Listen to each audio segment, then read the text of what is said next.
मैं चंडीगढ़ के पास जीरकपुर की एक हाई राइज सोसाइटी में रहता हूँ। यहाँ की इमारतें 11 से 14 मंजिल ऊंची हैं और हमारी सोसाइटी में हर समय हलचल रहती है। दिन में बच्चे खेलते हैं, लोग पार्क में टहलते हैं और रात में हल्की रोशनी के बीच सोसाइटी शांत हो जाती है। लेकिन इस सोसाइटी का एक हिस्सा हमेशा से चर्चा में रहा है, वो हिस्सा जहां एक इमारत का निर्माण कार्य चल रहा था। इस सोसाइटी का नाम तो मैं नहीं लूंगा, पर जो लोग जीरकपुर से हैं वो इसे जानते ही होंगे। उस रात लगभग 2 से 3 बजे का समय था। मैं दिन भर का काम निपटाने के बाद अपने पालतू कुत्ते शैडो को टहलाने के लिए बाहर निकला। चारों तरफ सन्नाटा था और हल्की ठंडी हवा चल रही थी। आसमान में चांद और तारे चमक रहे थे, लेकिन सोसाइटी की कुछ लाइट्स बंद थीं, जिससे माहौल थोड़ा डरावना लग रहा था। शैडो हमेशा की तरह खुश था और पूंछ हिलाते हुए आगे पीछे दौड़ रहा था। मैंने देखा कि जिस इमारत का निर्माण हो रहा था वहां एक कोने में ईंटों का ढेर लगा हुआ था। अचानक उस ढेर से कुछ ईंटें अपने आप गिरने लगीं।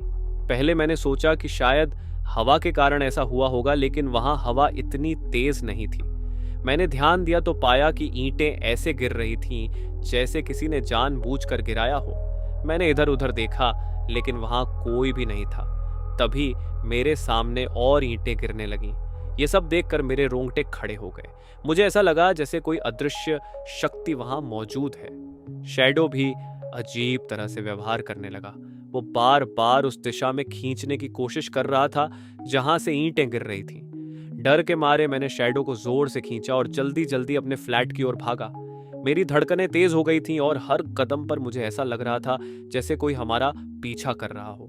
जब मैं अपने फ्लैट में पहुंचा तो मैंने तुरंत दरवाजा बंद किया और चैन की सांस ली। शैडो अजीब तरह से गुर्रा रहा था, मानो वह भी कुछ देख रहा हो जो मैं नहीं देख पा रहा था। अगले दिन मैंने अपने पड़ोसी से इस घटना का जिक्र किया। उसने मेरी बात ध्यान से सुनी और फिर धीरे धीरे कहा, भाई साहब, आप अकेले नहीं हैं। यहाँ रात में कई लोगों ने अजीब घटनाएं देखी हैं। ये सब उस औरत की आत्मा के कारण हो सकता है जो 7वीं मंजिल से गिरकर मर गई थी। उसकी बात सुनकर मेरी रीढ़ में सिहरन दौड़ गई।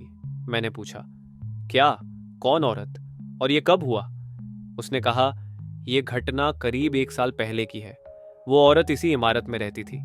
एक रात पता नहीं कैसे वह अपनी बालकनी से गिर गई।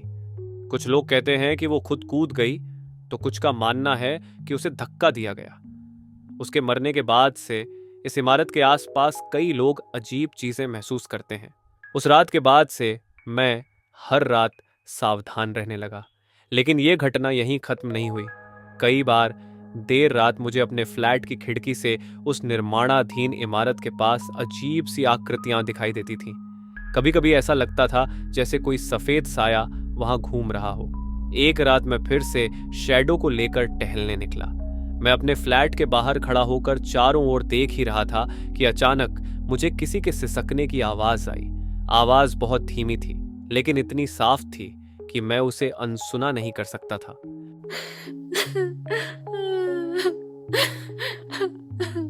शैडो भी अजीब तरह से व्यवहार कर रहा था। उसकी पूंछ खड़ी हो गई थी और वो उस आवाज की दिशा में देख रहा था। मुझे एहसास हुआ कि ये वही जगह थी जहां ईंटें गिरी थीं। मैंने हिम्मत जुटाकर आगे बढ़ने की कोशिश की, लेकिन तभी मुझे किसी के पैरों की आहट सुनाई दी। मैं एक पल के लिए वहीं खड़ा हो गया। क्या सच में कोई वहां था? मैं तेजी से अपने फ्लैट की ओर भागा। जब मैं अपने दरवाजे के पास पहुंचा तो मुझे ऐसा लगा जैसे किसी ने मेरा नाम पुकारा हो, एक धीमी कमजोर आवाज में। हिमांशु। मेरी हिम्मत जवाब देने की नहीं थी। मैंने फौरन दरवाजा खोला और भीतर घुसकर उसे बंद कर लिया। अगले दिन मैंने सोसाइटी के गार्ड से इस बारे में पूछा। गार्ड ने कहा, साहब, मैं कुछ नहीं जानता, लेकिन रात की ड्यूटी पर मैं कभी उस तरफ नहीं जाता। कई बार मैंने भी वहां अजीब आवाजें सुनी हैं। ये सब सुनकर मुझे यकीन हो गया कि वहां कुछ न कुछ गड़बड़ जरूर है। मैंने ये बात अपने दोस्तों से बताई, लेकिन कोई इसे गंभीरता से नहीं ले रहा था। उस घटना के बाद मैं उस इमारत के आसपास ज्यादा जाने से बचने लगा, लेकिन मेरी जिज्ञासा खत्म नहीं हुई। एक रात मैंने ठान लिया कि मैं इस रहस्य का सामना करूंगा। मैंने सोचा कि क्यों ना रात में जाकर खुद यह देखूं कि वहां क्या हो रहा है। उस रात करीब 1:30 पर मैंने शैडो को साथ लिया और धीरे धीरे निर्माणाधीन इमारत की ओर बढ़ा। वहां पहुंचकर मैंने देखा कि ईंटों का वही ढेर अब भी वहीं पड़ा था। मुझे महसूस हुआ कि ठंडी हवा और ज्यादा ठंडी हो गई है। शैडो ने फिर से अजीब तरह से गुर्राना शुरू कर दिया।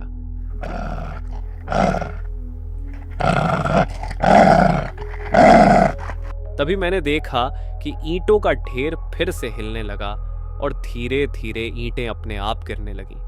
मैं डर के मारे थर थर कांपने लगा।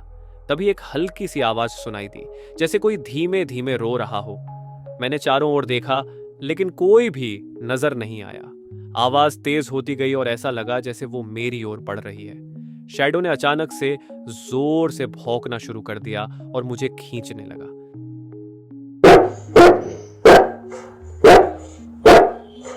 मैंने अपनी पूरी ताकत लगाई और शैडो को लेकर वहां से भागा। जब मैं अपने फ्लैट पहुंचा तो मेरी हालत खराब थी। अगले दिन मैंने एक पुजारी को बुलाया।